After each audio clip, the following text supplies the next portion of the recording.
The Road That Took Madame Suzan. The year was 1987. In a quiet, dusty village tucked deep within Edo State, where red earth clung stubbornly to bare feet and the evening smelled of wood smoke and palm oil, Madame Suzan was already a legend.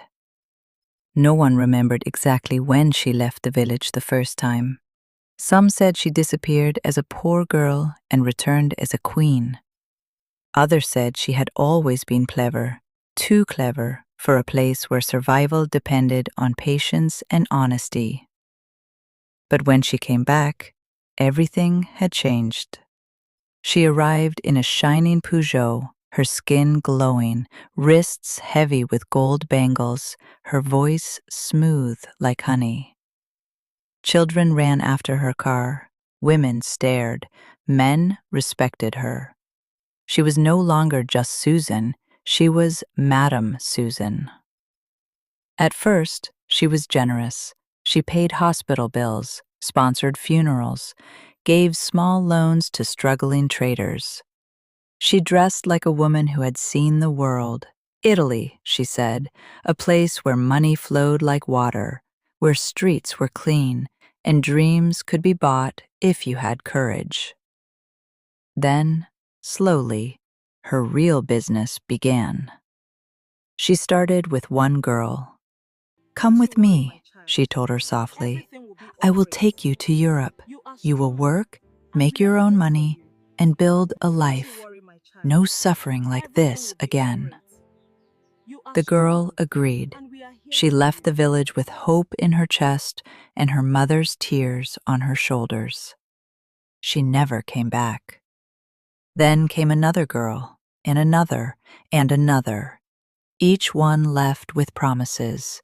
Each one vanished into silence.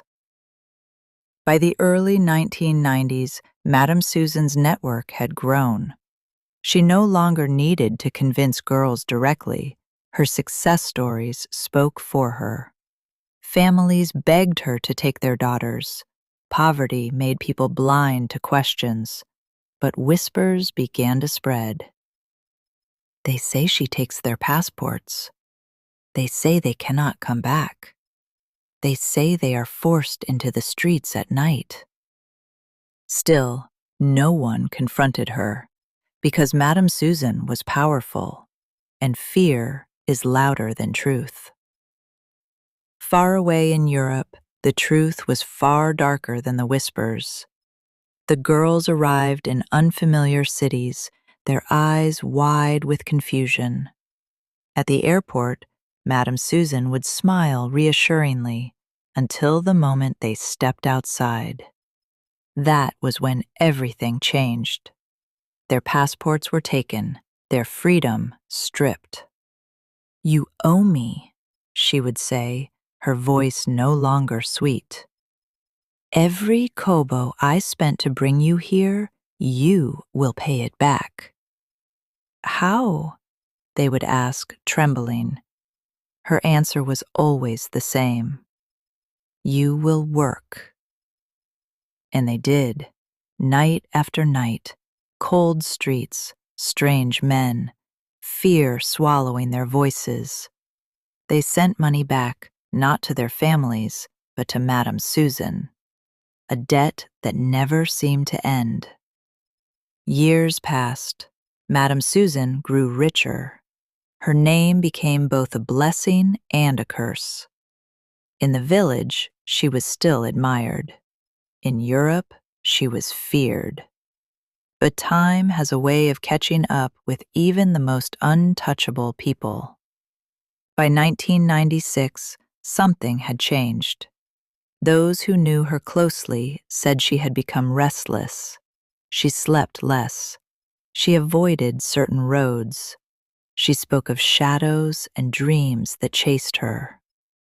Still, she did not stop. There was always one more trip, one more group, one more profit. That final journey began like all the others, a van loaded with young girls, silent, anxious, hopeful. Madame Suzan sat in front, her sunglasses hiding eyes that had seen too much. They were headed to Lagos. From there, a flight. From there, Europe.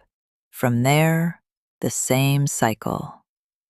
The road stretched long and lonely as they approached the Benin bypass.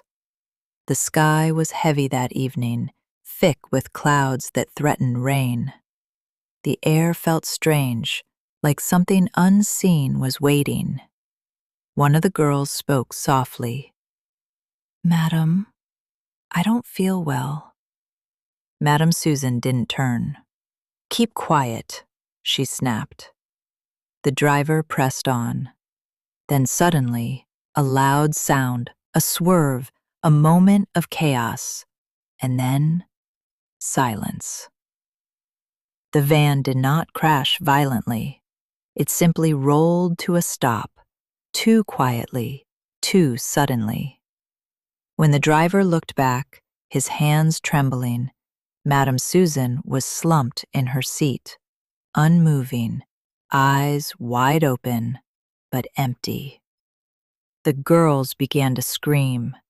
Villagers nearby rushed to the scene. People gathered. Confusion spread. Someone said she was dead. Another said it was spiritual. Another whispered, "Her time has come." But what happened next turned the story into legend. As people argued and tried to decide what to do with the body, it disappeared. Just like that. No one saw who took it.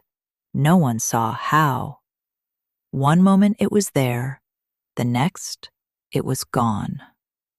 Fear spread like wildfire. The girls refused to continue the journey. The driver abandoned the van, and Madame Suzan's name, once spoken with admiration, became something else entirely. A warning. 3 days later, in a bush not far from the same Benin bypass, a group of farmers made a discovery. A body, lying still, unmistakable, Madame Suzan. But something was wrong, very wrong. Her body showed no sign of decay. Her eyes were still open.